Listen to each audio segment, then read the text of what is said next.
একসঙ্গে কাঠগড়ায় ১৯ সাবেক মন্ত্রী, আমলা, বিচারক, হ্যান্ডকাফ পরানোয় ক্ষুব্ধ আসামিরা। দায়িত্বশীল আচরণ না করলে ব্যবস্থার হুঁশিয়ারি ট্রাইব্যুনালের।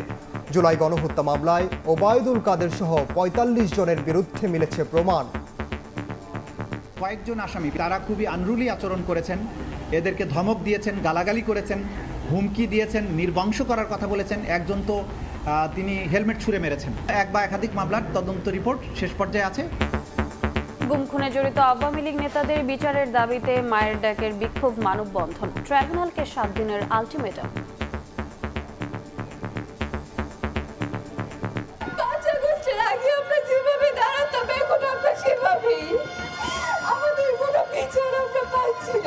আজ থেকে ১৫টা বছর ধরে আমার বাবাকে আমি দেখতে পারি নাই। যদি মেরে ফেলা হয় অন্তত কবরটা যেন আমাদেরকে দেখায় দেওয়া হয়, আমরা যেন কবর জিয়ারত করতে পারি। ৭ দিনের মধ্যে কোনো রেসপন্স না করা হয়, পরবর্তীতে আমরা আরেকটা আন্দোলনের ডাক দিব। দেখছিলেন প্রধান শিরোনাম। দুপুরের সময়ের সঙ্গে আছি আমি ওমর ইনাম এবং আমি রোজা চৌধুরী। এবার অন্যান্য শীর্ষ সংবাদ। ২ দিন পর আবার ঐকমত্য কমিশনের সঙ্গে বৈঠকে বিএনপি। সংস্কার কাজে সহযোগিতার আশ্বাস নেতাদের। আলোচনায় ইসিতে এনসিপির ৫ সদস্যের প্রতিনিধি দল।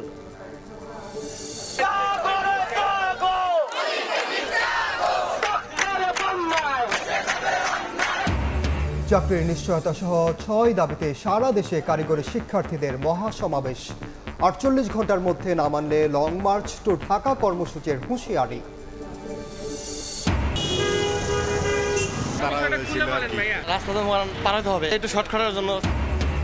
অনিয়মের প্রতিযোগিতায় চালক, পথচারী। রাজধানীর সড়কে সড়কে বিশৃঙ্খলা, বিড়ম্বনা বাড়িয়েছে অটোরিকশা। সেবা সংস্থার সমন্বয়হীনতাকে দুষছেন বিশেষজ্ঞ।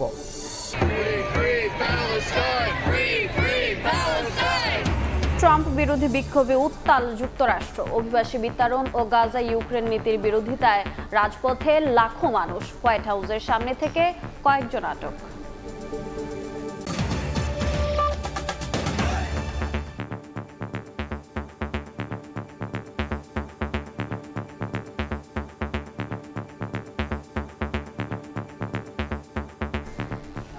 জুলাই আগস্ট গণহত্যা মামলায় ওবায়দুল কাদের সহ ৪৫ জনের বিরুদ্ধে প্রমাণ পেয়েছে তদন্ত সংস্থা। আগামী ২০ জুলাইয়ের মধ্যে তদন্ত প্রতিবেদন দেওয়ার নির্দেশ দিয়েছেন আন্তর্জাতিক অপরাধ ট্রাইব্যুনাল। এদিন একসঙ্গে কাঠগড়ায় হাজির করা হয় সাবেক মন্ত্রী, আমলা, বিচারক, সেনা কর্মকর্তা সহ ১৯ জনকে। এদিকে আসামিরা দায়িত্বশীল আচরণ না করলে আইন অনুযায়ী ব্যবস্থার হুঁশিয়ারি দিয়েছেন চিফ প্রসিকিউটর। জুলাই আগস্টের গণহত্যার মামলায় একদিনে ১৯ জন আসামিকে ট্রাইব্যুনালে হাজিরের ঘটনা এটি প্রথম। রোববার আওয়ামী লীগের সাবেক ১১ মন্ত্রী, একজন প্রতিমন্ত্রী, ২ জন উপদেষ্টা সহ ১৯ জনকে হাজির করা হয় আন্তর্জাতিক অপরাধ ট্রাইব্যুনালে। এদিন যথারীতি তদন্ত প্রতিবেদন দাখিলের জন্য ২ থেকে ৩ মাস সময় চেয়ে আবেদন করে প্রসিকিউশন। তারা বলছেন, দেশব্যাপী বিস্তৃত হত্যাযজ্ঞের তদন্ত শেষ করতে আরও ২ থেকে ৩ মাস সময় লাগবে। আদালত ২০ জুলাই প্রতিবেদন দাখিলের দিন ধার্য করেন। চিফ প্রসিকিউটর আদালতে বলেছেন, ওবায়দুল কাদের সহ ৪৫ জনের বিরুদ্ধে অপরাধের প্রমাণ মিলেছে।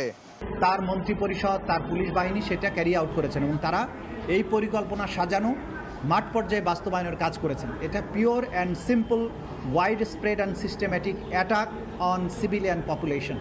সে কারণে এটা ক্লিয়ারলি মানবতা বিরোধী অপরাধ। সেই মানবতা বিরোধী অপরাধের সুপিরিয়র রেসপন্সিবিলিটিতে শেখ হাসিনা বা অন্যান্য যে সমস্ত আসামিরা আছেন তারা তাদের পজিশন অনুযায়ী সেই মামলায় অভিযুক্ত হচ্ছেন এবং সেই অনুযায়ী তদন্ত রিপোর্ট দাখিল হবে বলে আমরা আশা করছি। রোববার হ্যান্ডকাফ পরানো নিয়ে ট্রাইব্যুনালের কাছে নালিশ করেন শাহজাহান খান সহ বেশ কয়েকজন আসামি। পুলিশের কাছে ব্যাখ্যা চান ট্রাইব্যুনাল। পুলিশের তরফ থেকে বলা হয়, হ্যান্ডকাফ পরানোর কারণে তাদেরকে দেখে নেয়ার হুমকি দিয়েছেন আসামিরা।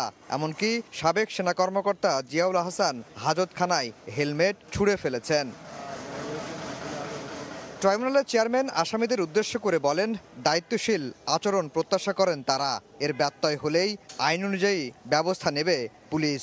হাসানুল হক ইনু সাহেব, শাহজাহান খান সাহেব এবং জিয়াউল আহসান সাহেব তারা খুবই আনরুলি আচরণ করেছেন, এদেরকে ধমক দিয়েছেন, গালাগালি করেছেন, হুমকি দিয়েছেন, নির্বংশ করার কথা বলেছেন। একজন তো তিনি হেলমেট ছুঁড়ে মেরেছেন। যদি প্রিজন অথরিটি এবং আইন শৃঙ্খলা রক্ষাকারী বাহিনী মনে করেন যে এই আসামিদের পক্ষ থেকে নিরাপত্তার ঝুঁকি আছে, তারা আনরুলি আচরণ করতে পারেন বা অন্য কোনো সমস্যা তৈরি করতে পারেন, আইন অনুযায়ী ব্যবস্থা গ্রহণ তারা করবেন, এটাই ট্রাইব্যুনাল বলে দিয়েছে। এদিকে ক্ষমতাচ্যুত প্রধানমন্ত্রী শেখ হাসিনার মামলার তদন্ত প্রতিবেদন 24 জুন দাখিল করার নির্দেশ দিয়েছেন বিশেষ ট্রাইব্যুনাল। এই মামলার তদন্ত চূড়ান্ত পর্যায়ে রয়েছে বলে জানিয়েছে প্রসিকিউশন। একই দিন আওয়ামী লীগ আমলে গুমের ঘটনার মামলার তদন্ত রিপোর্ট দাখিল করতে বলা হয়েছে। আফজাল হোসেন, সময় সংবাদ, ঢাকা। ঐকমত্য কমিশনের সঙ্গে বৈঠক করতে গিয়ে জাতীয় সংসদ ভবনের এলডি হলে কথা বলছেন বিএনপি নেতারা। সরাসরি যাচ্ছে সেখানে।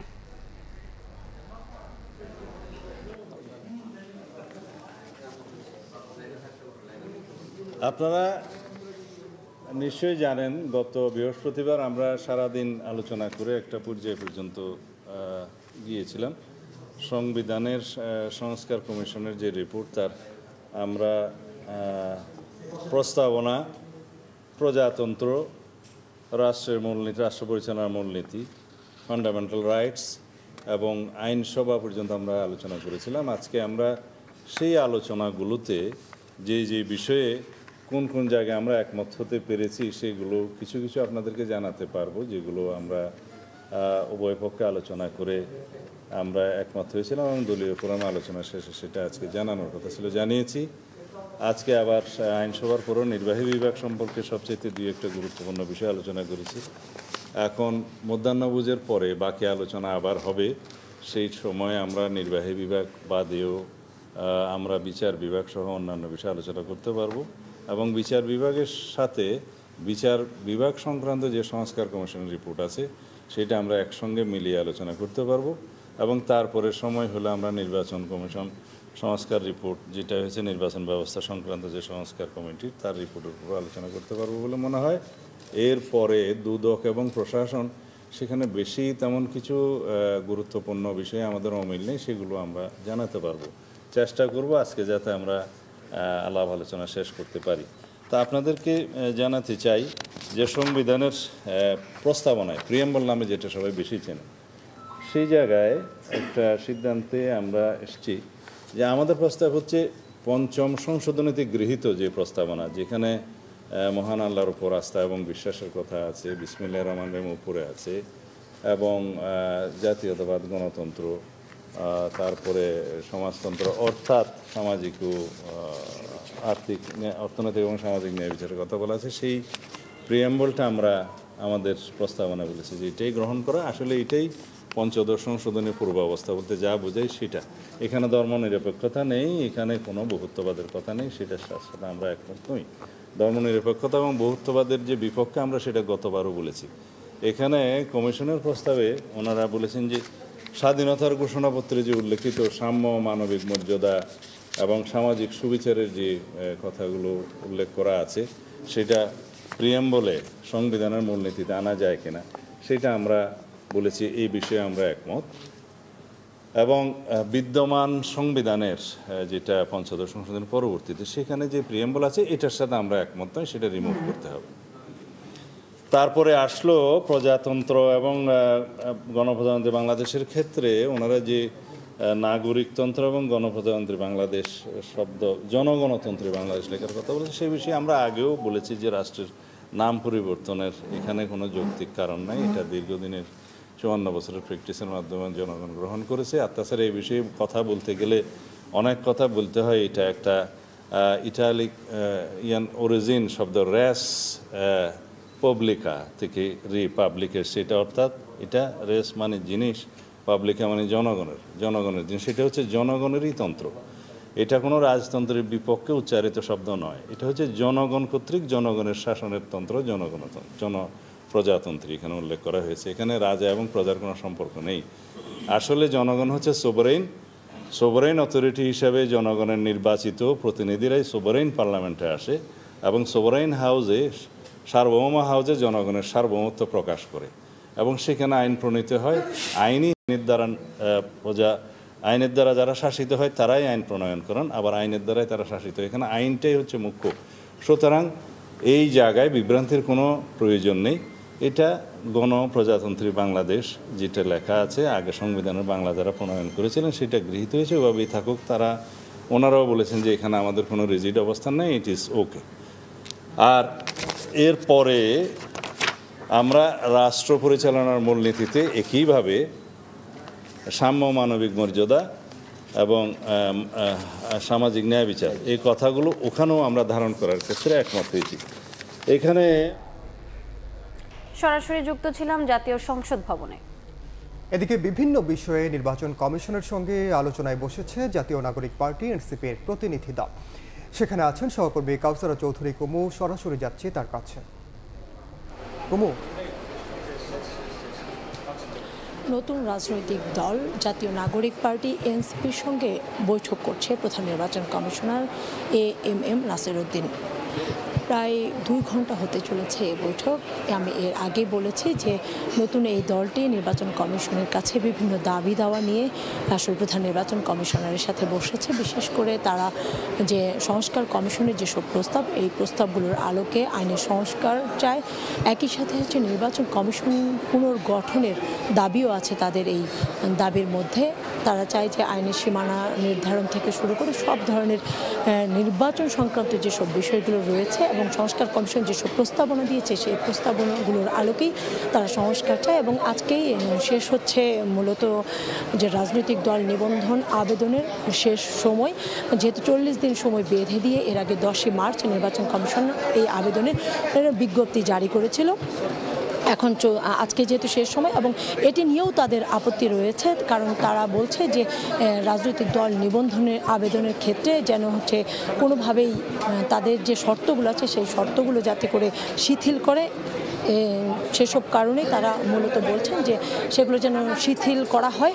এবং তারা শুধু তারাই নয়, এনসিপি নয়, এছাড়া এর বাইরেও প্রায় 20টি দল, নতুন দলের মতো যারা আবেদন করেননি তারা আবেদন করেছে নির্বাচন কমিশনের কাছে এই মর্মে যে যাতে করে আজকে নয় আরও বেশি দিন বাড়তি 90 দিনের মতো যাতে করে রাজনৈতিক দল নিবন্ধন আবেদনের যে সময়সীমা সেটি বাড়ানো হয়।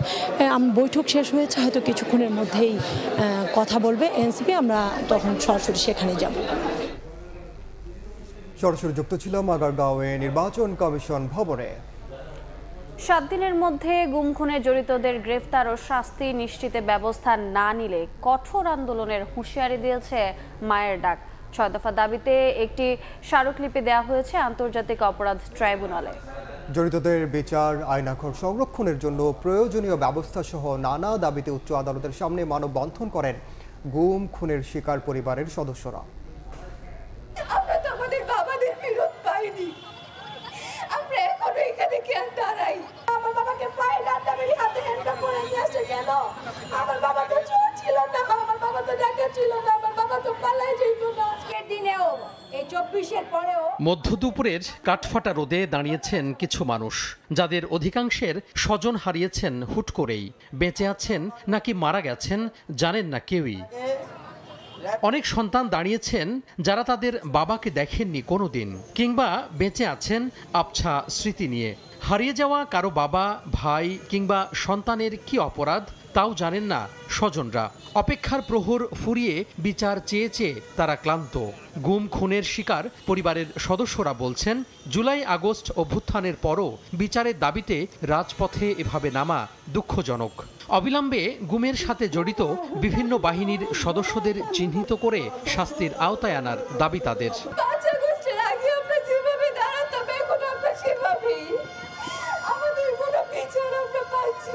আজ থেকে 15টা বছর ধরে আমার বাবাকে আমি দেখতে পারি নাই। আমি তো চাই আমি আমার বাবা আমার হাত ধরে পরীক্ষার হলে যাব, আমার বাবা আমাকে বলবে মা তুমি পরীক্ষা দাও, আমি আছি। এই সৌভাগ্য কি আমার হবে না? এখুনি হাসিনা আমার বাইকে র্যাব পরিচয় দিয়ে নিয়ে গেছে, নিয়ে যাওয়ার পরে আমার বাইকে নির্মমভাবে হত্যা করেছে। মারা যদি যায় থাকে, যদি মেরে ফেলা হয়, অন্তত কবরটা যেন আমাদেরকে দেখায় দেওয়া হয়, আমরা যেন কবর জিয়ারত করতে পারি। মানববন্ধনে একাত্মতা জানাই বিভিন্ন রাজনৈতিক সামাজিক সংগঠন।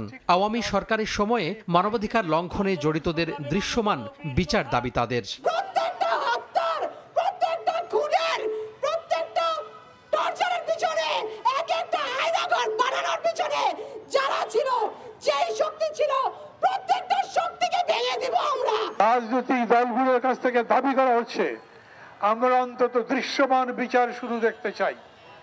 রাজনৈতিক দলগুলোর কাছ থেকে দাবি করা হচ্ছে আমরা সংস্কারও সেই রকম দেখতে চাই যাতে বিশ্বাস করতে পারি দেশটা বদলে যাচ্ছে। যে এটা যদি এখন দেখতে না পারি তাহলে সম্ভবত আর কোনোদিন দেখতে পারবো না।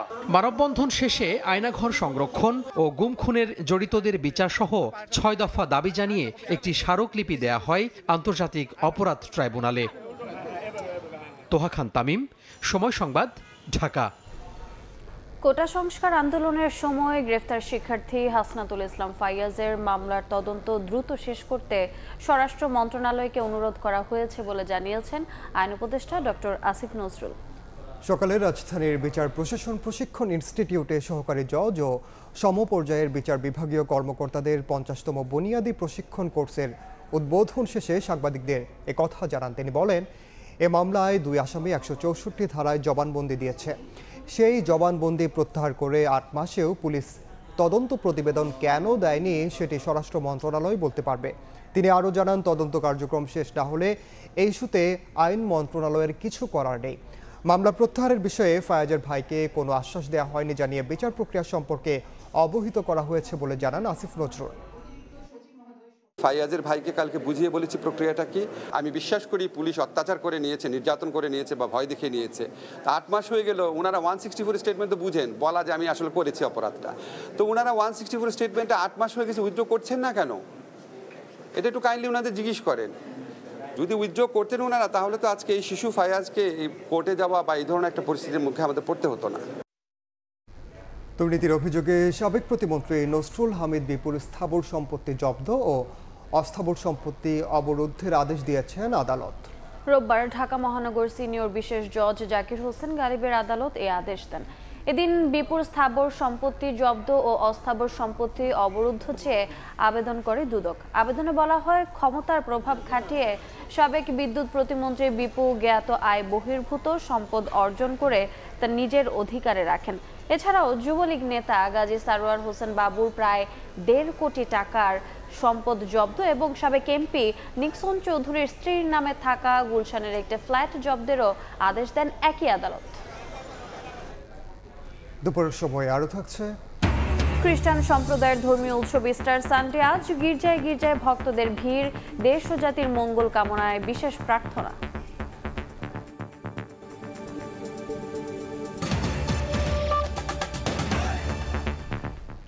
৬ দফা দাবি আদায়ে ঢাকাসহ জেলা ও বিভাগীয় শহরে মহাসমাবেশ করেছে পলিটেকনিক ইনস্টিটিউটের শিক্ষার্থীরা। রোববার এই কর্মসূচি পালন করেন তারা। বলেন, আলোচনার নামে তাদের সঙ্গে প্রতারণা করছে কর্তৃপক্ষ। ৪৮ ঘন্টার মধ্যে দাবি না মানলে লং মার্চ টু ঢাকা কর্মসূচির ডাক দেয় আন্দোলনকারীরা। ৬ দফা দাবি আদায়ের টানা আন্দোলনে পলিটেকনিকের শিক্ষার্থীরা এক এক দিন এক এক কর্মসূচি নিয়ে রাজপথে তারা। স্লোগান, মিছিল, সমাবেশে দাবি মেনে নেয়ার আহ্বান। রোববার কেন্দ্রীয় কর্মসূচির অংশ হিসেবে রাজধানী সহ সারা দেশে মহাসমাবেশ করেন পলিটেকনিক শিক্ষার্থীরা। বলেন, ৬ দফা বাস্তবায়ন না হলে রাজপথ ছাড়বেন না তারা।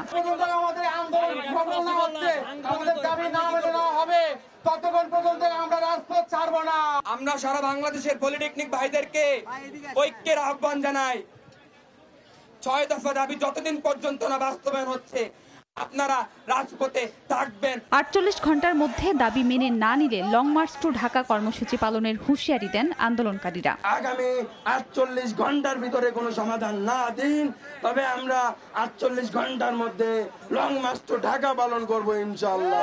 ঢাকা ছাড়াও জেলা ও বিভাগীয় শহরের বিভিন্ন সড়কে মিছিল করে সমাবেশ করেন শিক্ষার্থীরা। আলোচনার নামে কর্তৃপক্ষ প্রতারণা করছে অভিযোগ করে ক্ষোভ জানান তারা। তারা আমাদের সাথে প্রতারণা করেছে, আমাদেরকে ডেকে মাথায় হাত বুলিয়ে আশ্বাস দিয়ে আবার বাড়ি ফিরেছে। একজন ইনস্ট্রাক্টর সে তো শিক্ষক হতে পারে না, সে যদি শিক্ষক হয় আমাদের শিক্ষা ব্যবস্থাটা ধ্বংস হয়ে যাবে আস্তে আস্তে। মহাসমাবেশ থেকে কুমিল্লা পলিটেকনিক শিক্ষার্থীদের উপর হামলার বিচারের দাবি জানান শিক্ষার্থীরা। দাবিটা মেনে নিক, আমরা সুষ্ঠুভাবে ক্লাসে যাই, ক্লাস করি। যদি আমাদের এই দাবি মেনে না নেওয়া হয় তাহলে আমরা এই সম্মেলনের মাধ্যমে আমরা কঠোর থেকে কঠোর আন্দোলনের দিকে অগ্রসর হব। ১০ম গ্রেড শুধুমাত্র আমাদের জন্যই ছিল, বরাদ্দ ছিল, কিন্তু এইখানে ইচ্ছা করে হাইকোর্টের এইরকম একটা রিট দেওয়া হয়েছে।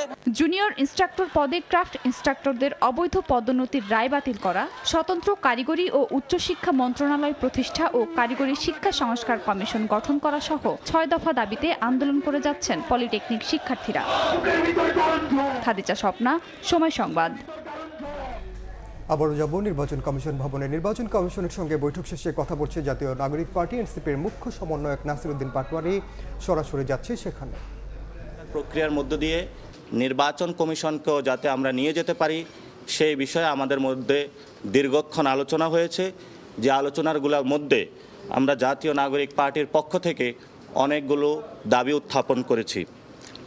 আমরা বলেছিলাম গত 3টি নির্বাচনে যারা অংশগ্রহণ করেছিল প্রার্থী এবং নির্বাচন কমিশনের অনেক কর্মকর্তা কর্মচারীবৃন্দ যারা এই বিষয়গুলোর সাথে জড়িত ছিল এবং তাদেরকে ইনভেস্টিগেশনের মাধ্যমে সঠিক প্রক্রিয়ার নিয়ে এসে দেশবাসীর সামনে দৃশ্যমান একটি বিচারের আওতায় নিয়ে আসতে হবে, যাতে ভবিষ্যৎ বাংলাদেশে কোনো প্রতিষ্ঠান সাংবিধানিক হোক অসাংবিধানিক হোক, কোনো ব্যক্তি কোনো দলের পক্ষে না গিয়ে বাংলাদেশের হাজারো মানুষের রক্তের উপর প্রতিশ্রুতিবদ্ধ হয়ে নতুন একটি ব্যবস্থায় যাত্রা করার জন্য আর এই দুঃসাহস গত 15 বছরের মতন না দেখাতে পারে। সেই বিষয়ে আমরা কথা বলেছি। ওনারা আমাদের কাছে প্রতিশ্রুতিবদ্ধ হয়েছেন যে যারা এখানে কর্মকর্তা কর্মচারীবৃন্দ রয়েছেন তাদের থেকে ওনারা শপথ নিয়েছেন, কিন্তু আমরা বলেছি শুধু শপথের মধ্যেই সমাপ্ত না করে গত 15 বছরে যারা এই কাজগুলো করেছে তাদেরকে যথাযথ আইনগত প্রক্রিয়ার মধ্যে নিয়ে আসতে হবে। আমরা দ্বিতীয় যে দাবিটা উত্থাপন করেছিলাম, মনোনয়নপত্র জমা দেওয়ার জন্য যারা প্রার্থী রয়েছেন সশরীরে উপস্থিত হতে হবে। সে বিষয়ে কমিশন এই বিষয়টি বিবেচনাধীন রাখবে বলে তারা আমাদেরকে জানিয়েছেন। কারণ আমরা দেখেছিলাম যে অনেক বড় বড় ঋণ খেলাপি থেকে শুরু করে গুন্ডা মাস্তান জনগণের ভোটের মাধ্যমে দিয়ে সংসদের মধ্যে একটি দুর্বৃত্ত ব্যবস্থা চালু করেছে। ফলত আমরা আর এই ব্যবস্থা দেখতে চাই না। আমরা দেখতে চাই গ্রামের মসজিদের ইমাম, স্কুল শিক্ষক যারা কোনো ধরনের টাকার বাণিজ্যের সাথে ছিল না, যারা এই পচাগলা সমাজের সাথে রিলেটেড ছিল না, সমাজের সুন্দর মানুষগুলো যাতে পার্লামেন্টে গিয়ে জনপ্রতিনিধি হয়ে ভবিষ্যৎ বাংলাদেশ গঠন করতে পারে সে ব্যবস্থা প্রণয়নে আমরা কোনো গুন্ডা মাস্তানকে পরিহার করে সশরীরে জমা দিয়ে নতুনভাবে একটি বাংলাদেশে অধ্যায় রচনা করার জন্য তাদের কাছে দাবি জানিয়েছি। আমাদের বর্তমান যে নির্বাচন ব্যবস্থা সেখানে প্রিজাইডিং যারা অফিসার রয়েছে বিভিন্ন জায়গায় তাদেরকে একটি সার্বভৌম ক্ষমতার বড় একটা অধিকার দেওয়া হয়েছে। পরবর্তীতে ইলেকশন কমিশন এই বিষয়ে কোনো রেসপন্সিবিলিটি নিয়ে থাকে না যে কোথায় ইলেকশন কেমন হয়েছে। সেজন্য আমরা বলেছিলাম গ্যাজেট পূর্ববর্তী 48 ঘন্টার মধ্যেই নির্বাচন কমিশন থেকে একটি সার্টিফিকেশন দিতে হবে এই ইলেকশন বিশ্বাসযোগ্য হয়েছে কিনা, যাতে পরবর্তীতে একটি প্রাতিষ্ঠানিক আকারে ব্যক্তি আকারে নির্বাচন কমিশনকে আইনের আওতায় আনা যায়। আমরা দেখেছিলাম নির্বাচন কমিশন গত 15 বছরে কোনো সার্টিফিকেশন দেয় নাই, বরং বিভিন্ন দলীয় অফিস থেকে সার্টিফিকেশনগুলো এসেছে। এই জন্য আমরা সাংবিধানিক প্রতিষ্ঠানকে সাংবিধানিক আকারে রাখতে চাই, দেশের মানুষের কাছে জবাবদিহিতার জায়গায় নিয়ে আসতে চাই। সেই জায়গা থেকে আমরা 48 ঘন্টার গ্যাজেটের পূর্ব সময়ের মধ্যেই বিশ্বাসযোগ্য নির্বাচন হয়েছে কিনা নির্বাচন কমিশন থেকে সার্টিফিকেশনের কথা বলেছি। সরাসরি যুক্ত ছিলাম নির্বাচন কমিশন ভবনে। আবারও পলিটেকনিক শিক্ষার্থীদের আন্দোলনের খবর। 6 দফা দাবি আদায়ে ঢাকা সহ জেলা ও বিভাগীয় শহরে মহাসমাবেশ করছে পলিটেকনিক ইনস্টিটিউটের শিক্ষার্থীরা। এই মুহূর্তে রংপুরে আছেন সহকর্মী আব্দুল রশিদ জীবন, সরাসরি যাচ্ছে তার কাছে। জীবন, মূলত জুনিয়র ইন্সট্রাক্টর পদে ক্রাফট ইন্সট্রাক্টরদের 30% পদোন্নতির যে কোটা সেটি বাতিল এবং উচ্চ দক্ষ জনবল তৈরিতে কারিগরির উচ্চশিক্ষা মন্ত্রণালয় প্রতিষ্ঠা সহ 6 দফা দাবিতে আজকে মহাসমাবেশ করছে রংপুরের সরকারি বেসরকারি পলিটেকনিক ইনস্টিটিউটের শিক্ষার্থীরা। এবং আমরা দেখছি যে বেলা 2টা থেকে তারা কিন্তু রংপুর পলিটেকনিক ইনস্টিটিউট ক্যাম্পাসে তারা এই মহাসমাবেশ শুরু করেছেন এবং গেল প্রায় 1 সপ্তাহ ধরে কিন্তু তারা দফায় দফায় নানা গেল এক সপ্তাহ ধরে তারা আসলে নানা আন্দোলন কর্মসূচি পালন করে আসছেন। গত শুক্রবারে তারা কিন্তু গণমিছিল করেছেন, এর আগে তারা রেলপথ অবরোধ করেছেন, সড়ক পথ অবরোধ করেছেন, মানববন্ধন করেছেন এবং তারা যেটি বলছেন যে তাদের যে দাবি, তাদের দাবিগুলোর মধ্যে মূল দাবি হচ্ছে তাদের যে শিক্ষা গুরু যারা আসলে শিক্ষক যারা, তাদের বেশিরভাগই আসলে নন টেকনিক্যাল, অর্থাৎ জেনারেল লাইন থেকে এসে এসএসসি বা ইন্টার পাস করে এসে তাদেরকে শিক্ষাদান দিচ্ছেন। তারা যেটি বলছেন যে তারা আসলে যেটি চান যারা টেকনিক্যাল পার্সন, যারা পলিটেকনিক ইনস্টিটিউট থেকে পড়াশোনা শেষ করেছেন, তারাই মূলত যেন এই পলিটেকনিক ইনস্টিটিউটের যে শিক্ষার্থী রয়েছেন তাদেরকে যেন পড়াশোনা করেন এবং একসাথে তারা যেটি বলছেন যে জুনিয়র ইনস্ট্রাক্টরের যে পদ রয়েছে সেখানে ক্রাফট ইনস্ট্রাক্টরদের 30% প্রমোশনের একটি কোটা রাখা হয়েছে, সেই কোটার তারা বাতিল চান এবং তারা যেটি বলছেন যে ডিপ্লোমা ইঞ্জিনিয়ারিং কোর্সে যে কোনো বয়সের যে ভর্তির সুযোগ রয়েছে সেই সুযোগটিও তারা কিন্তু আসলে বাতিল চাচ্ছেন আজকের এই মহাসমাবেশ থেকে। এবং তারা যেটি বলছেন যে উপসহকারী প্রকৌশলী ও সমমান 10ম গ্রেড যেটি রয়েছে, 10ম গ্রেড থেকে পাশ করা শিক্ষার্থীদের জন্য সকল দপ্তরে আসলে 10% কোটা থাকা সত্ত্বেও সেইগুলোতে কিন্তু আসলে তাদেরকে কিন্তু আসলে সেই চাকরিটি দেওয়া হয় এবং তারা বলছেন যে এইগুলো তাদের যে দাবিগুলো, সেই দাবিগুলো যেন দ্রুত মেনে নেওয়া হয় এবং তাদের যে আন্দোলন, সেই আন্দোলন তারা যেটি বলছেন যে তাদের শান্তিপূর্ণ আন্দোলন এখন পর্যন্ত চলছে, যদি দ্রুত তাদের দাবি মেনে নেওয়া না হয় তারা আসলে আরো বেশি থেকে গুরুতর থেকে আরো ভালো আরো কঠোর আন্দোলনে তারা আসলে যাবেন। তো সব মিলে এই ছিল রংপুর পলিটেকনিক ইনস্টিটিউট থেকে সবশেষ। সরাসরি যুক্ত ছিলাম রংপুরে। চট্টগ্রামের রাউজানে বিএনপি কর্মী মানিককে গুলি করে হত্যা করেছে দুর্বৃত্তরা। শনিবার রাত 12:30টার দিকে রাউজানের গরিবুল্লাহ পাড়ায় এই ঘটনা ঘটে। স্থানীয়রা জানায় মুখে অস্ত্র ঠেকিয়ে গুলি করা হয় মানিককে। গুলিতে তার কোমর থেকে নিচের অংশ ঝাঁঝরা হয়ে যায়। কারা কি কারণে এ ঘটনা ঘটিয়েছে তা নিশ্চিত করতে পারেনি আইন শৃঙ্খলা বাহিনী।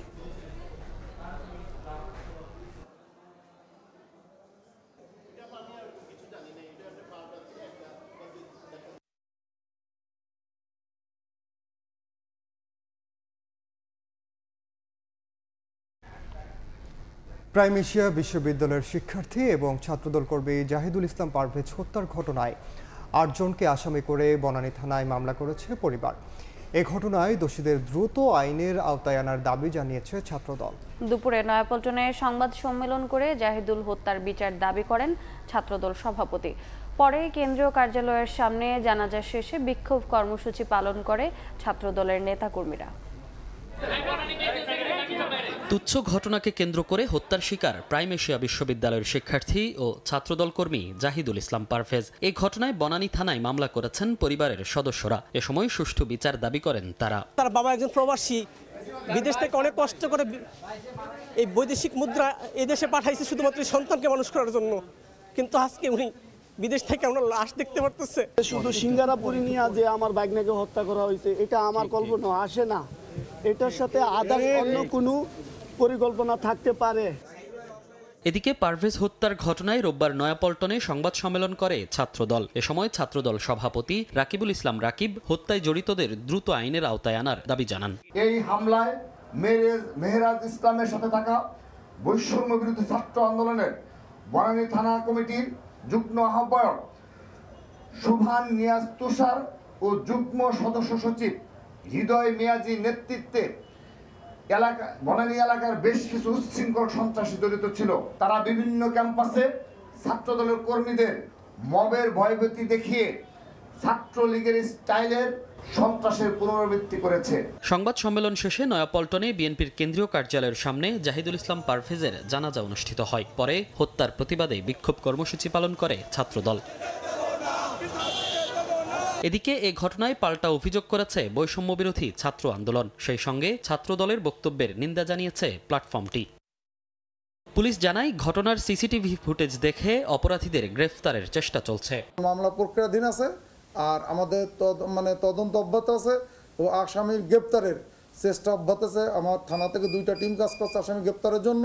পুলিশ ও স্বজনরা জানান শনিবার বিকেলে প্রাইম এশিয়া বিশ্ববিদ্যালয়ের সামনের একটি দোকানে আড্ডা দেওয়ার সময় ইংরেজি বিভাগের কয়েকজন শিক্ষার্থীর সঙ্গে টেক্সটাইল ইঞ্জিনিয়ারিং বিভাগের শিক্ষার্থী জাহিদুল ইসলাম পারভেজের বাকবিতণ্ডা হয়। পরে বিষয়টি মীমাংসার চেষ্টাও করে বিশ্ববিদ্যালয় কর্তৃপক্ষ।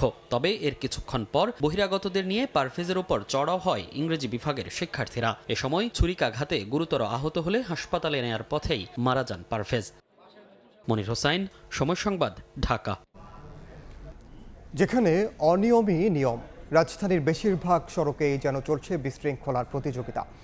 পথচারীর অসচেতনতা, চালকদের উগ্রতা আর কর্তৃপক্ষের পরিকল্পনার অভাবে ফিরছে না শৃঙ্খলা। ব্যাটারি চালিত অটোরিকশা বিড়ম্বনা বাড়িয়েছে আরও। এজন্য সেবা সংস্থাগুলোর সমন্বয়হীনতাকে দুষছেন বিশেষজ্ঞরা।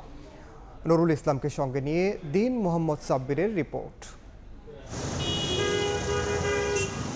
পাশেই ফুটওভার ব্রিজ, তবুও রাস্তার মাঝে দৌড়ে পার হচ্ছে মানুষ। ট্রেন আসছে জেনেও রেল লাইন পেরোচ্ছে পথচারীরা। কারো কানে মোবাইল, কেউ বা হেডফোন গুঁজে ব্যস্ত সড়কে জীবনের ঝুঁকি নিয়ে ছুটে চলছেন। কখনো আবার হাতের অদৃশ্য শক্তিতে থামিয়ে দেয়া হচ্ছে গাড়ি। রাজধানীর ব্যস্ততম ফার্মগেট ট্রাফিক সিগন্যালের 100 মিটারের ব্যবধানে দুটি ফুটওভার ব্রিজ থাকলেও গেল 10 মিনিটে ফুটওভার ব্রিজ ব্যবহার করেছেন মাত্র একজন। অন্যদিকে জীবনের ঝুঁকি নিয়ে এই সড়ক পথ পার হয়েছেন শতাধিক মানুষ। এসব অনিয়মের কারণ জানতে চাইলে ব্যস্ততার অজুহাত ছাড়া কোনো যৌক্তিক ব্যাখ্যা দিতে পারেননি পথচারীরা। রাস্তা তো পারাতে হবে, এখন দুই পাশে তো ফুটওভার ব্রিজ ছিল, জেব্রা আছে, একটু শর্ট করার জন্য রাস্তার মাঝখান দিয়ে আসলেন, কানে হেডফোন কেন? এক্সট্রিমলি সরি, একটু এদিকে রাজধানীতে বাধাহীন চলাচলে প্রধান বাধা ব্যাটারি চালিত অটোরিকশা, যে চিত্র ধরা পড়ে মিরপুর 10 নম্বর গোল চত্বর এলাকায়। রাস্তার মাঝখানে দাঁড়ানোটা সম্পূর্ণ এটা অপরাধ, ঠিক আছে? আসলে কেউ কারো মানতেছে না। ঢাকা মহানগরীর রেল ক্রসিংগুলোতেও দেখা মেলে নানা অনিয়ম। ট্রেন আসছে জেনেও গেটম্যানের বাধা উপেক্ষা করে ছুটছে যে যার মতো। জীবনের থেকে মানুষের সমান মূল্যটা বেশি, এই কারণে আমরা গেট ব্লক করে অনেক সময় বাসি দেয়, গাড়ি হরন দেয়, কোনো মানামানি নাই। একটা গাড়ি আমরা থামাইতে গেলে পাশ দিয়ে একটা ঢুকে যায়। আধুনিক প্রযুক্তির ব্যবহার করে পথচারী ও গণপরিবহনের অনিয়মতান্ত্রিক চলাচল নিয়ন্ত্রণের পরিকল্পনা তুলে ধরেছে ঢাকা মহানগর police. Modified foot over bridge, modified zebra crossing এবং মডিফাইড বাস বে এবং ফুটপাতে ফেন্সিং সহ এই 3-4টা বিষয় যদি আমরা এস্টাবলিশ করতে পারি, তাহলে আপনার এই শৃঙ্খলা ফিরে আসবে। সড়কে শৃঙ্খলা ফেরাতে সুনির্দিষ্ট পরিকল্পনার পাশাপাশি সংশ্লিষ্ট সব দফতরের মাঝে সমন্বয়ের পরামর্শ এই পরিবহন বিশেষজ্ঞের। ছোট ছোট গাড়ি সে হওয়ার কথা ছিল সহযোগী, হয়ে যায় প্রতিযোগী। যেখানে 100 জন যাত্রী নিয়ে একটা বাহন চলে, সে তাকে গুরুত্ব দিব। প্রধান সড়কে ছোট আকারের যানবাহন কমিয়ে মানুষকে গণপরিবহনমুখী করার পরামর্শ সংশ্লিষ্টদের। দিন মোহাম্মদ সাব্বির, সময় সংবাদ, ঢাকা। বর্ষা মৌসুমে চট্টগ্রামে আতঙ্কের আরেক নাম অরক্ষিত ও খোলা খালনালা। নিরাপত্তার অভাবে মৃত্যু ফাঁদে পরিণত হয়েছে খালনালাগুলো। সর্বশেষ গত শুক্রবার রাতে খালে পড়ে মৃত্যু হয় 6 মাসের শিশু সেহরিসের। গত 8 বছরে 11 জনের মৃত্যু হয়েছে। প্রাণহানি ঠেকাতে বর্ষার আগে টাস্কফোর্স গঠন করে পদক্ষেপ নেওয়ার দাবি নগরবিদদের। অনিক বিশ্বাসের ক্যামেরায় শফিকুল আলমের প্রতিবেদন। বর্ষা মৌসুমে নালা, খালে সিএনজি অটোরিকশা কিংবা পা পিছলে পড়ে বাড়ে মৃত্যুর মিছিল। অরক্ষিত হওয়ায় মরণ ফাঁদে পরিণত হয় খালগুলো। সবশেষ শুক্রবার রাতে নগরীর চকবাজার কাপাসগোলা হিজলা খালে পড়ে প্রাণ হারায় 6 মাসের শিশু সেহরিস। প্রাণহানির জন্য স্থানীয়রা অরক্ষিত খাল নালাকেই দায়ী করছেন।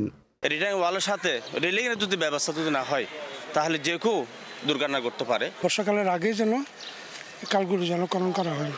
2021 সালের 30 জুন নগরীর আলফালা গলিতে খালে সিএনজি পড়ে 2 জনের মৃত্যু হয়। একই বছরের আগস্টে মুরাদপুরে নালায় পড়ে মারা যায় সবজি বিক্রেতা সালেহ আহমদ। এক হিসাব বলছে 2017 সাল থেকে এই পর্যন্ত নালা ও খালে পড়ে মৃত্যু হয়েছে অন্তত 11 জনের। যত ম্যানহোল অরক্ষিত আছে প্রত্যেকটি জায়গায় এই 1.5 থেকে 2 মাসের মধ্যে সমস্ত স্ল্যাব ম্যানহোলের ঢাকনি করে দিতে হবে। জলাবদ্ধতা নিরসনে চট্টগ্রাম নগরীতে চলছে 57টি খাল ও 760 কিলোমিটার নালা খনন ও সংস্কার কাজ। চলছে কালভার্ট ও ব্রিজের কাজও। নগরবিদরা বলছেন দায় এড়াতে পারে না সংশ্লিষ্ট সংস্থাগুলো। সবাইকে নিয়ে একটা টাস্ক ফোর্স গঠন করে ইমিডিয়েটলি দেখতে হবে যে কোথায় কোথায় আমার রেস্ট টাইম ইনভলভ হয়ে গেছে। ড্রেনের দুপাশে গাইডলাইনগুলো এগুলো ইমিডিয়েটলি তৈরির ব্যবস্থা করতে হবে। চট্টগ্রামের জলাবদ্ধতা নিরসনে কাজ করছে সিডিএ, সিটি কর্পোরেশন ও পানি উন্নয়ন বোর্ড সহ 4টি সংস্থা। শফিকুল আলম, সময় সংবাদ, চট্টগ্রাম। রাজধানীর ফকিরাপুলে একটি বাসায় গ্যাস লিকেজ থেকে বিস্ফোরণে একই পরিবারের 3 জন দগ্ধ হয়েছেন। তাদের জাতীয় বার্ন ও প্লাস্টিক সার্জারি ইনস্টিটিউটে ভর্তি করা হয়েছে। এই মুহূর্তে সেখানে আছেন সহকর্মী হায়দার আলী। সরাসরি যাচ্ছি সেখানে। হায়দার, রাজধানীর ফকিরাপুলের গরম পানি গলির একটি বাসার বেলা 11:15 থেকে একটি বিস্ফোরণের ঘটনা ঘটে। সেই ঘটনায় সেই বাড়িতে থাকা 2 নারী এবং এক যুবক দগ্ধ হয়েছেন। ঘণ্টাখানেক আগে তাদেরকে জাতীয় বার্ন ইনস্টিটিউটে নিয়ে আসা হয়েছে। বর্তমানে তারা বার্ন ইনস্টিটিউট যে অবজারভেশন রুম সেখানে তারা চিকিৎসাধীন রয়েছে। আমরা কথা বলছিলাম এই দগ্ধদের স্বজনদের সাথে এবং দগ্ধদের সাথে কথা বলে জানতে পেরেছি যে বাড়িটির 4 তলায় ভাড়া থাকেন কামরুন্নেসা রোজিনা নামে এক নারী এবং তার ছেলে রিয়াজ হোসেন এবং কামরুন্নেসার বোন কুলসুম আক্তার। মূলত তারা দুজন সেই বাসায় রান্না করে এবং আশপাশে মেসে এবং কিছু কারখানায় তারা খাবার সরবরাহ করে। দগ্ধদের বরাত দিয়ে তার স্বজনরা জানাচ্ছিলেন যে সকাল থেকে তারা সেই বাসায় রান্না করছিলেন। বাসায় গ্যাস লাইন নেই, তবে সেখানে সিলিন্ডার থেকে রান্না করে।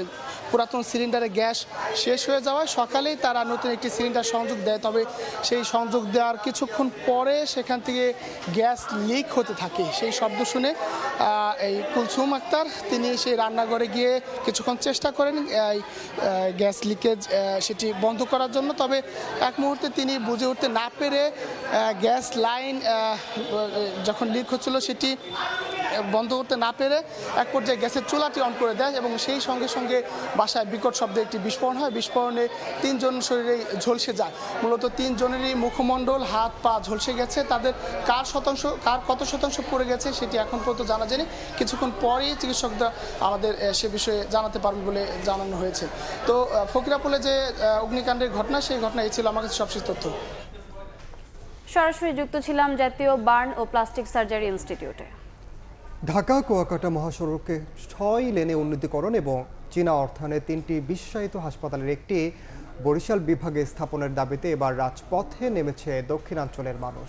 দাবি আদায়ে দলমত নির্বিশেষে জোটবদ্ধ হয়ে আন্দোলন চালিয়ে যাওয়ার ঘোষণা দিয়েছেন তারা। পদ্মা সেতু চালুর পর ঢাকা কুয়াকাটা মহাসড়কে আগের চেয়ে যানবাহন চলাচল বেড়েছে 3 থেকে 4 গুণ, কিন্তু বাড়েনি সড়কের আয়তন। তাই প্রায় দিনই সড়ক দুর্ঘটনায় দীর্ঘ হচ্ছে হতাহতের সংখ্যা। আবার বরিশাল বিভাগের চিকিৎসা সেবার অবস্থাও নাজুক। বিভাগের সবচেয়ে বড় শেরেবাংলা মেডিকেল কলেজ হাসপাতাল 1000 শয্যার হলেও রোগী ভর্তি থাকে গড়ে 3000। আছে অব্যবস্থাপনার অভিযোগও। এমন বাস্তবতায় ফরিদপুরের ভাঙ্গা থেকে কুয়াকাটা মহাসড়ক 6 লেনে উন্নতিকরণ এবং চীনা অর্থায়নে 3টি হাসপাতালের একটি দক্ষিণাঞ্চলে স্থাপনের দাবি উঠেছে। রোববার সকালে বরিশাল শহরের সদর রোডে মানববন্ধন করেন সর্বস্তরের নাগরিকরা। রাস্তাটি অত্যন্ত সরু, এটি 6 লেন না হলে প্রতিনিয়ত দুর্ঘটনা হচ্ছে। এখানকার জেলাগুলিতে যে সাফারিংটা প্রাকৃতিক দুর্যোগের সময় হয় বা বিভিন্ন সময় হয়, সেই কারণে আমরা মনে করি যে এই হাসপাতালটি বরিশালে হওয়া দরকার। অ্যাক্সিডেন্টকে বন্ধ করার জন্য আমাদের 6 লেন প্রয়োজন। আর বাংলাদেশের বরিশালে মেডিকেল কলেজ ঠিকই আছে, কিন্তু এটার কোনো সুফল আমরা পাচ্ছি না। বিবিএস এর তথ্য অনুযায়ী দেশের সবচেয়ে বেশি 26.6% দরিদ্র মানুষের বসবাস বরিশাল বিভাগে। সেই বঞ্চনা ঘুচাতে কাঙ্ক্ষিত উন্নয়নের দাবিতে সোচ্চার হচ্ছে এই জনপদের মানুষ। অপূর্ব অপু, সময় সংবাদ, বরিশাল।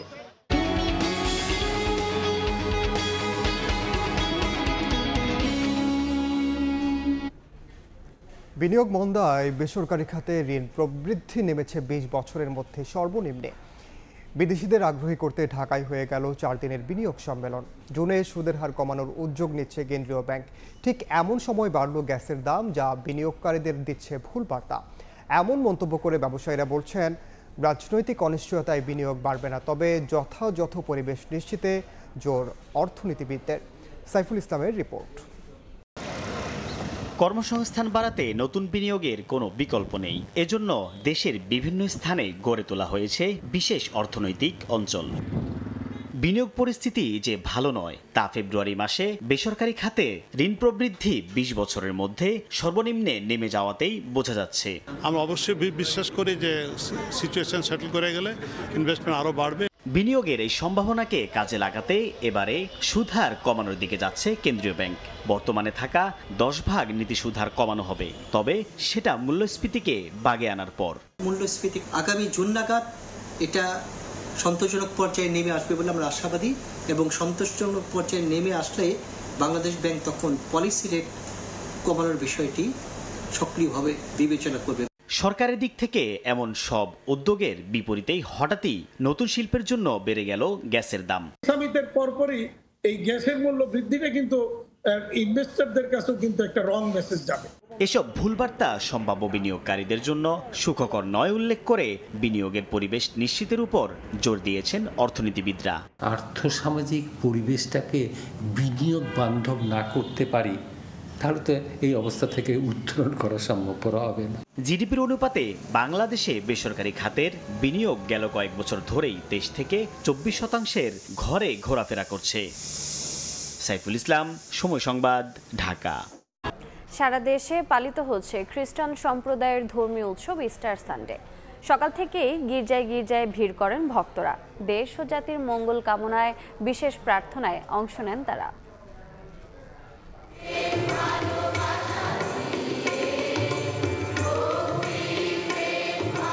রাজধানীর তেজগাঁওয়ে পবিত্র জপমালা রানী গির্জায় ভোর থেকে শুরু হয় প্রার্থনা সঙ্গীত আর আলোর উৎসব। খ্রিস্টান ধর্মমতে মানবজাতির পাপ মোচনের জন্য ক্রুশবিদ্ধ হন যীশুখ্রিস্ট এবং মৃত্যুর তৃতীয় দিনে পুনরুত্থিত হন তিনি। ভক্তরা বলেন, এই পুনরুত্থানই প্রমাণ করে মৃত্যুকে জয় করে মানবজাতির মুক্তির পথ খুলে দিয়েছেন যীশুখ্রিস্ট। ইস্টার সানডে তাই শুধু উৎসব নয়, পাপ থেকে মুক্তি, আশা ও নতুন জীবনের প্রতীক। যীশুখ্রিস্ট আমাদের পাপের জন্য যেহেতু জীবন দিয়েছেন, সো আমাদেরকে চেঞ্জ হওয়ার জন্য যীশুখ্রিস্ট মূলত ইঙ্গিতটা দিচ্ছেন যে আমরা আসলে পরিবর্তন হই। এই থেকে আমরা শিক্ষা পাই, সবাইকে ভালো কাজ করব, সবাইকে ভালোবাসবো এবং সৎ কাজ করব। পুনরুত্থিত হয়েছেন এই দিনটি হচ্ছে আজকে, তো আজকে এই জন্যই আমরা পালন করছি যেন যীশুখ্রিস্ট আমাদেরকে দেখতে পান, যেন আমরাও তার মহিমা জয়গান করতে পারি। দিনটি উপলক্ষে গির্জায় গির্জায় বিশেষ প্রার্থনায় দেশ ও জাতির মঙ্গল কামনা করা হয়।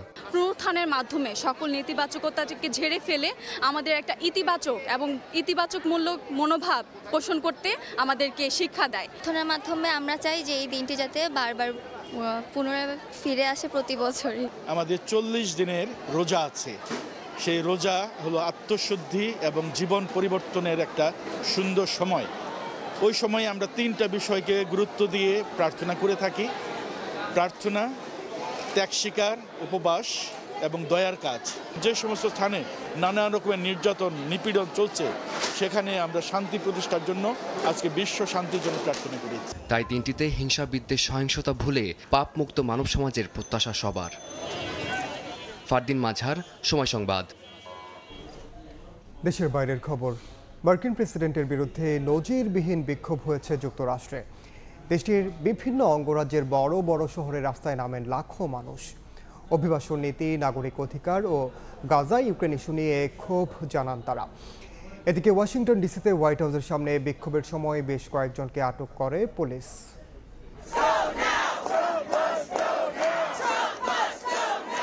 মার্কিন প্রেসিডেন্ট ডোনাল্ড ট্রাম্পের বিরুদ্ধে রাজপথে যুক্তরাষ্ট্রের হাজারো মানুষ। রাজধানী ওয়াশিংটন ডিসি থেকে নিউ ইয়র্ক, শিকাগো কিংবা ডেনভার, প্রতিটি শহর যেন এক একটি প্রতিরোধের দুর্গ। অভিবাসন, নাগরিক অধিকার, কর্মী ছাঁটাই এবং গাজা ইস্যুতে ডোনাল্ড ট্রাম্প প্রশাসনের বিরুদ্ধে মানুষের এই প্রতিবাদ। অভিবাসীদের স্বাগত জানানো প্ল্যাকার্ড ছিল অনেকের হাতে। হাজারো মানুষ কণ্ঠ তুলেছেন ফিলিস্তিনিদের পক্ষে। কেউ বা আবার ইউক্রেনের পতাকা উড়িয়ে আহ্বান জানান অবিলম্বে রাশিয়া ইউক্রেন যুদ্ধ বন্ধের। রাজধানী ওয়াশিংটন ডিসিতে হোয়াইট হাউসের সামনে জড়ো হয়েও বিক্ষোভ করেন হাজারো মানুষ। অভিবাসীদের সমর্থনে এবং ট্রাম্প প্রশাসনের অভিবাসীদের বের করে দেওয়ার বিরুদ্ধে স্লোগান দিতে দেখা যায় অনেককে। যেসব বিশ্ববিদ্যালয়ে ট্রাম্প প্রশাসনের তহবিল কমিয়ে বা বন্ধ করে দেওয়ার হুমকিতে আছে, বিক্ষোভকারীরা তাদের প্রতি সংহতি জানিয়েছেন। এক পর্যায়ে বিক্ষোভকারীদের কয়েকজনকে আটক করে পুলিশ। এ সময় সেখানে উত্তেজনা তৈরি হয়, তবে পুলিশি বাধার পরও বিক্ষোভ চালিয়ে যান আন্দোলনকারীরা। 50-51 নামে পরিচিত এই বিক্ষোভ মার্কিন বিপ্লবের সূচনার 250তম বার্ষিকীকে কেন্দ্র করে আয়োজিত। এর অর্থ 50টি প্রতিবাদ, 50টি অঙ্গরাজ্য ও একটি আন্দোলন। ফরহাদ চৌধুরী, সময় সংবাদ। এ পর্যায়ে শীর্ষ সংবাদগুলো জানিয়ে দিচ্ছি আরেকবার। জাতীয় নির্বাচনে প্রার্থীর ন্যূনতম বয়স 21 করার প্রস্তাবে বিএনপির না, ঐকমত্য কমিশনের সঙ্গে বৈঠক, ইসিকে জবাবদিহিতার আওতায় আনার দাবি এনসিপির। একসঙ্গে কাঠগড়ায় 19 সাবেক মন্ত্রী, আমলা বিচারক, হ্যান্ডকাফ পরানোয় ক্ষুব্ধ আসামিরা। জুলাই গণহত্যা মামলায় ওবায়দুল কাদের সহ 45 জনের বিরুদ্ধে মিলেছে প্রমাণ।